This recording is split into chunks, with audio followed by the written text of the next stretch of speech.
इस्लाम के उदय के अंतर्गत अब तक हमने खिलाफत के विघटन और सल्तनतों के उदय तक का अध्ययन किया था। अब उससे आगे युद्ध।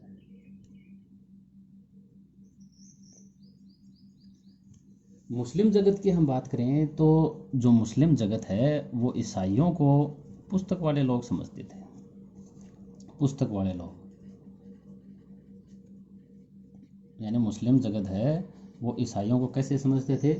पुस्तक वाले लोग समझते थे। क्यों समझते थे? क्योंकि उनके पास अपना एक धर्म ग्रंथ था। उनके पास धर्म ग्रंथ था। कौन सा? New testament. न्यू टेस्टामेंट या फिर इंजिल। उनके पास इस प्रकार का क्या था? एक धर्म ग्रंथ था। और मुस्लिम जो राज्य थे, जो भी मुस्लिम राज्य थे, उन मुस्लिम राज्यों के अंतर्गत चाहे वहाँ के तीर्थयात्री हों, राजदूत या फिर अन्य यात्री, जो भी आते थे ईसाई के रूप में, उनको हमेशा क्या दी जाती थी?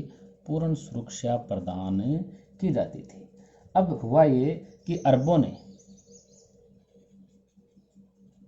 ने 638 में जीत लिया किसे? जेरूसलम को जीत लिया।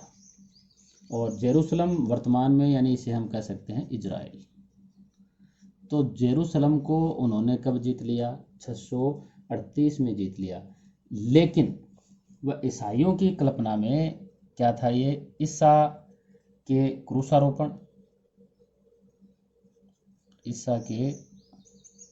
क्रूसारोपण और पुनर्जीवन के स्थान, यानी पुनर्जीवन के स्थान के रूप में अब भी हमेशा वो विद्यमान रहा। कौन है? जेरूसलम।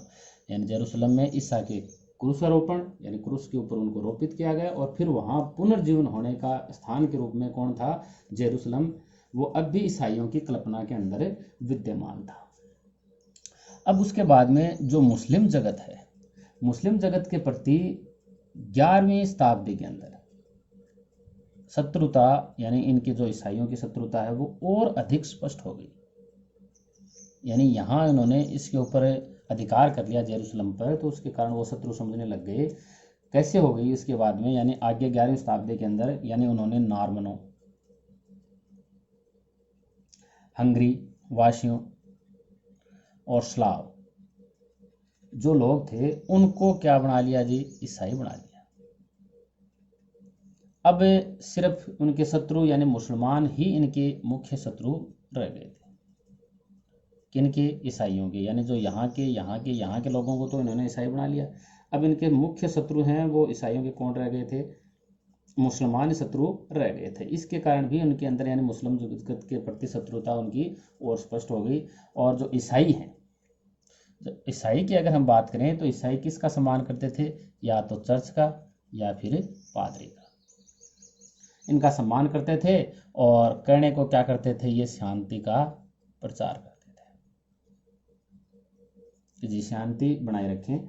और पादरियों और आम लोग जो थे उन सभी के लिए, यानी चाहे पादरी हो या फिर हम कहें आम लोग, उन सभी के लिए यानी ये शांति का प्रचार है। तो इसका मतलब क्या है? सैनिक यानी जो हिंसा थी उनके लिए वर्जित थी। हिंसा वर्जित इनके लिए, यानी हिंसा की मनाही थी। और आगे हम बात करें तो ईश्वरीय शांति आंदोलन, यानी इनके जो शांति आंदोलन थे, तो शांति आंदोलन सामंती समाज थी। तो सामंती समाज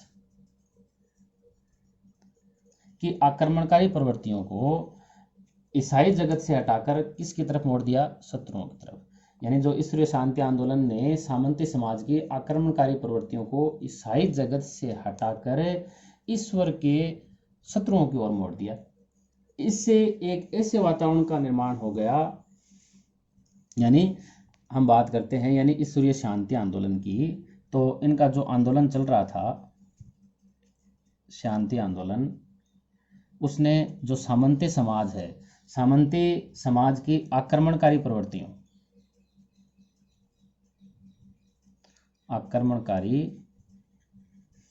प्रवृत्तियों को कहाँ से हटाकर? ईसाई जगत से हटाकर किसकी तरफ मोड़ दिया? ईश्वर के शत्रु, ईश्वर के शत्रु की ओर मोड़ दिया।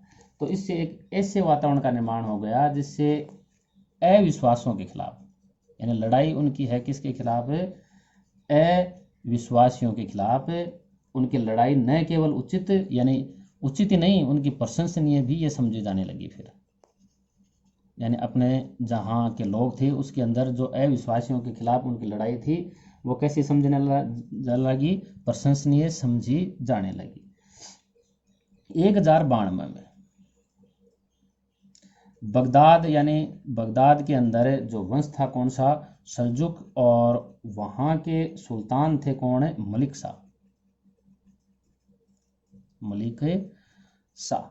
तो उसकी मृत्यु के बाद उसके साम्राज्य का क्या हो गया? विघटन हो गया। मृत्यु के बाद साम्राज्य का विघटन हो गया। तो परिस्थितियां उनके अनुरूप बन गई ईसाइयों के। तो इसके कारण उनको देखो क्या लाभ मिला फिर। जो बाजेंटाइन सम्राट थे उस समय, बाजेंटाइन सम्राट एलेक्सियस प्रथम, एलेक्सियस प्रथम को क्या क्या हथियाने का मौका मिल गया? एक तो एशिया माइनर, एशिया माइनर और उत्तरी सीरिया। तो यानी इनके ऊपर इन्होंने कब्जा कर लिया। किसने? बाजेंटाइन सम्राट एलेक्सियस ने।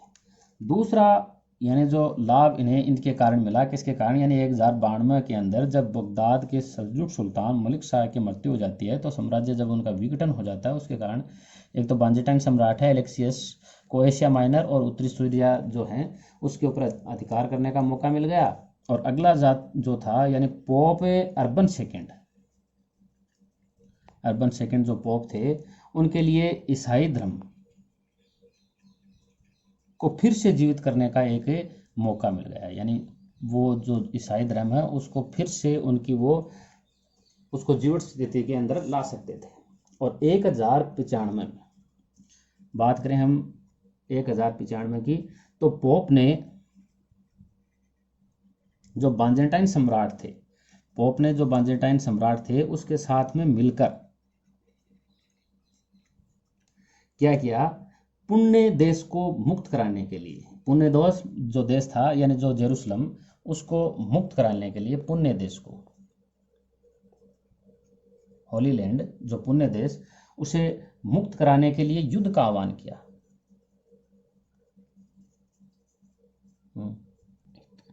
युद्ध का आह्वान किया। यानी 1095 में पोप ने किसके साथ में? बाजेंटाइन सम्राट के साथ में मिलकर पुण्य देश को मुक्त कराने के लिए किसका? युद्ध का आह्वान किया। तो हम कह सकते हैं कि 1095 से लेकर 1291 के बीच यूरोपीय ईसाई ने पूर्वी जो भूमध्य सागर है, पूर्वी भूमध्य सागर के तटीय मैदान में जो मुस्लिम शहर हैं, मुस्लिम शहरों के खिलाफ क्या बनाई? युद्ध की योजना बनाई। यानी 1095 और 1291 के बीच पश्चिमी यूरोपीय ईसाइयों ने पूर्वी भूमध्य सागर यानी जिसे लेवेंट कहा जाता है के तटवर्ती मैदान में मुस्लिम शहरों के खिलाफ युद्ध की योजनाएं बनाई और फिर अनेक युद्ध लड़े भी गए। फिर कई युद्ध लड़े गए, युद्ध लड़े गए और इन्हें क्या नाम दिया गया? धर्म युद्ध का नाम दिया गया। अब हम बात करते हैं प्रथम धर्म युद्ध की। प्रथम धर्म युद्ध, प्रथम धर्म युद्ध है वो रहा 1098 और 1099। इसमें क्या रहा? जो फ्रांस और इटली के सैनिक, फ्रांस और इटली यहाँ के जो सैनिक थे, उन्होंने सीरिया में जो स्थान है कौन से? एंटियोक और जेरूसलम, इनके ऊपर कब्जा कर लिया। पर कब्जा कर लिया। और यहाँ पर उन्होंने कई मुसलमानों और यहूदियों की हत्या कर दी। कई मुसलमानों और यहूदियों की हत्या कर दी, यानी कत्लेआम, उन्होंने बहुत बढ़िया कत्लेआम मचाया ईसाइयों ने। कहाँ पर? एंटियोक और जेरूसलम के अंदर। मुस्लिम जो लेखक हैं, मुस्लिम लेखकों ने जो ईसाइयों का यह आगमन था, ईसाइयों के आगमन को पश्चिम लोगों के आक्रमण के रूप में देखा था।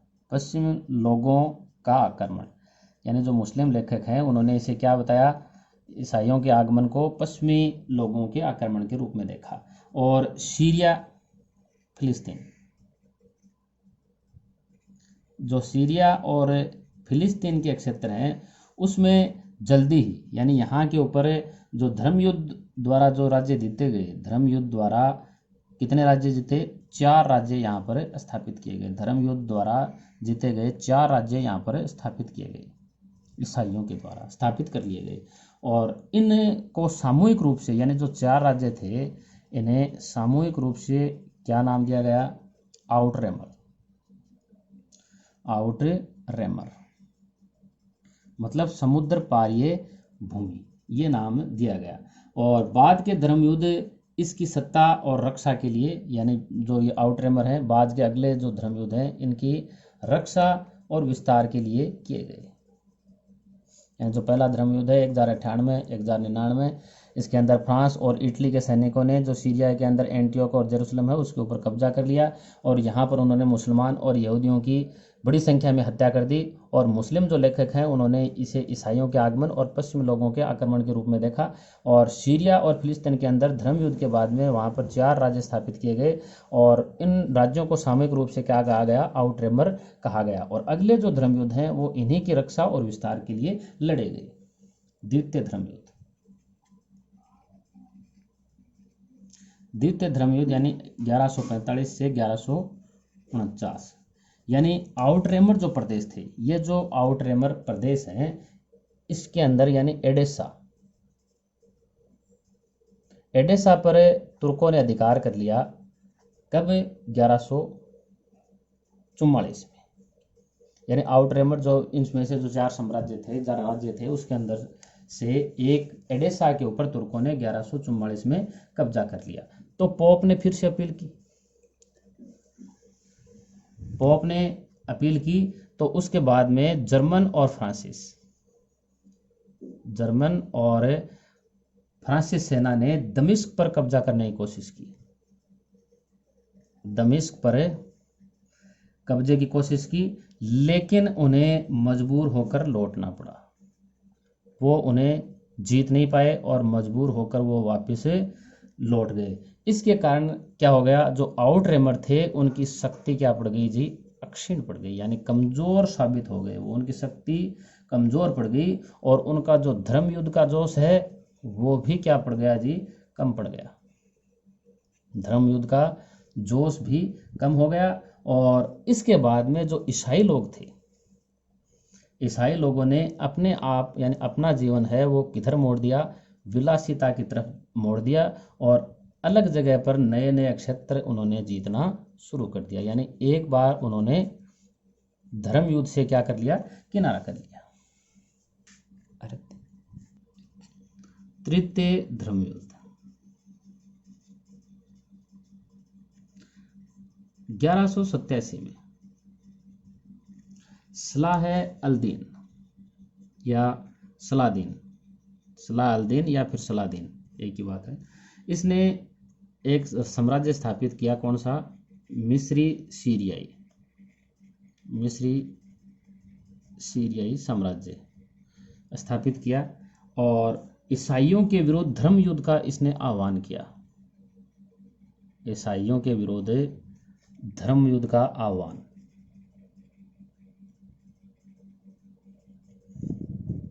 और आह्वान करने के बाद में उसने क्या किया? 1 शताब्दी बाद में, यानी जब पहले जो धर्मयुद्ध थे उसके अंदर कब्जा हो गया था जेरूसलम पर, तो उसके 1 शताब्दी बाद किस पर कब्जा कर लिया उन्होंने? वापस जेरूसलम पर वापस कब्जा कर लिया। लेकिन यहाँ पर जो सलादीन था, उनका जो व्यवहार है वो ईसाइयों के प्रति वो कैसा था? दयामय व्यवहार था। जबकि वहाँ पर हमने देखा पहले धर्म युद्ध के अंदर ईसाइयों के प्रति मुसलमानों और यहूदियों के प्रति उनका व्यवहार दयामय नहीं था, बल्कि उनकी हत्या कर दी गई थी। लेकिन यहाँ पर सलादीन का व्यवहार है वो ईसाइयों के प्रति कैसा था? दयामय व्यवहार था। यहाँ पर बहुत सारे गिरजाघरों को किसमें बदल दिया गया? मस्जिदों में बदल दिया गया। और जेरूसलम है वो फिर से क्या बन गया? एक मुस्लिम शहर बन गया। जेरूसलम को फिर से एक मुस्लिम शहर बना दिया गया। लेकिन 1189 में तीसरे धर्म युद्ध करने वाले फिलिस्तीन में कुछ तटवर्ती शहर और ईसाई तीर्थयात्रियों के लिए, यानी जो ईसाई तीर्थयात्री थे,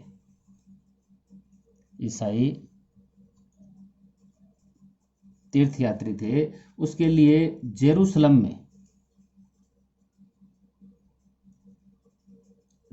में प्रवेश के सिवाय वो कुछ नहीं प्राप्त कर सके। यानी सिर्फ वहां पर वो प्रवेश प्राप्त कर सकते हैं। यानी क्या हुआ कि 1189 में तीसरा जो धर्म युद्ध करने वाले फिलिस्तीन में कुछ तटवर्ती शहर और ईसाई तीर्थयात्रियों के लिए जेरूसलम में मुक्त रूप से प्रवेश के सिवाय उन्हें और कुछ यहाँ पर नहीं मिला। और जो मिस्र के शासक हैं मामलुकों ने अंततः 1291 में धर्मयुद्ध करने वाले सभी ईसाइयों को कहाँ से निकाल दिया? ईसाइयों को फिलिस्तीन से बाहर निकाल दिया। यानी इनको बाहर निकालो तो धर्मयुद्ध की भी समाप्ति हो जाती है। फिर इसी के साथ में फिलिस्तीन से ईसाइयों को बाहर करने के बाद में धर्मयुद्ध समाप्त हो जाते हैं। अब हम देखते हैं धर्मयुद्धों के परिणाम। धर्मयुद्धों के परिणाम क्या है? यानी मुस्लिम राज्यों का हम बात करें, हमने देखो इस धर्मयुद्धों के अंदर देखा है जो भी मुस्लिम राज्य हैं उनका अपने जो ईसाई प्रजाजन थे उनके प्रति कठोर रुख, जो लड़ाइयों की कड़वी यादें, यानी जो उनकी लड़ाई हुई थी उसकी जो यादें उनके अंदर थी, यादें और मिली जुली आबादी वाले इलाकों में सुरक्षा की ज़रूरतों का परिणाम थी। यानी जो भी मिली जुली आबादी वाले इलाके थे उसके अंदर किसका परिणाम थी? सुरक्षा का परिणाम। यानी मुस्लिम राज्यों का अपने ईसाई प्रजाजनों के लिए पहले रुख कठोर नहीं था, लेकिन लड़ाइयों के कारण जो कड़ी हुई यादें आ गई और मिली जुली आबादी वाले इलाकों में सुरक्षा के कारण उनका रुख कैसा हो गया? कठोर हो गया। और मुस्लिम सत्ता की बहाली के बाद, जब मुस्लिम सत्ता यहाँ पर बहाल हो जाती है के बाद भी कहाँ पर? पूर्व और पश्चिम के बीच के व्यापार में, यानी इटली का प्रभाव फिर भी बना रहा। इटली के व्यापारिक समुदायों का, व्यापारिक जो समुदाय हैं उसका प्रभाव अधिक हो गया। जैसे इसके शहर हैं पिसा, जेनोवा और वेनिस। के उदय के अगले भाग के अंतर्गत हम वहाँ की अर्थव्यवस्था का अध्ययन करेंगे।